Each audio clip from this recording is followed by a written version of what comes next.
Calling বেলের শব্দে মৌরির ঘুম ভেঙে যায়। বেশ সন্ধ্যা হয়েছে। জানালা দিয়ে চাঁদের আলো এসে পড়ছে। তাড়াতাড়ি আলো জ্বেলে মৌরি গেট খোলে। সুভাষ, তোর তো কাল আসার কথা ছিল, আয় ভিতরে আয়। সুভাষ মৌরির ছোটবেলার বন্ধু। স্কুল কলেজ সব একসাথেই করেছে।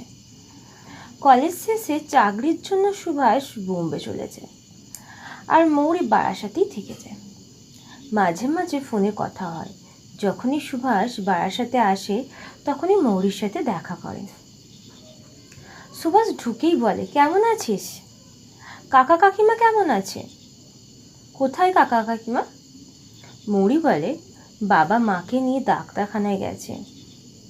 কেন রে, কি হয়েছে? এই জ্বর সর্দি আর কি।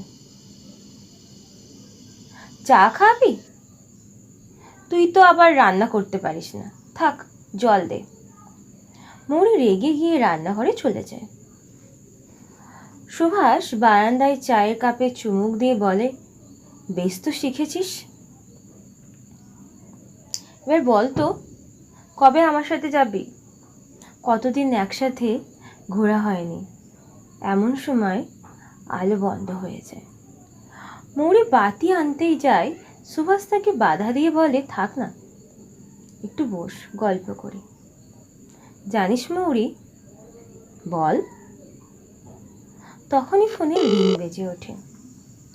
সুভাষ কি যেন বলতে যাচ্ছিল, থামিয়ে দিয়ে মৌরি বলে, মা ফোন করেছে, কথা বলে নি।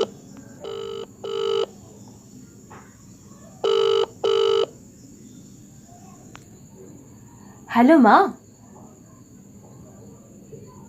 কাঁপা কাঁপা গলা শোনা যায় মায়ের। তাড়াতাড়ি সুভাষের বাড়ি চলে আয়। আজ ফেরার পথে গাড়ি অ্যাক্সিডেন্টে ও মারা গেছে।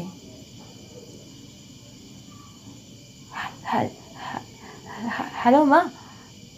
হ্যালো হ্যালো হ্যালো মা। ফোনটা কেটে যায়। পিছনে ফিরে মৌরি আর সুভাষকে দেখতে পায় না, শুধুই শুনতে পায়। আর বলা হলো না রে।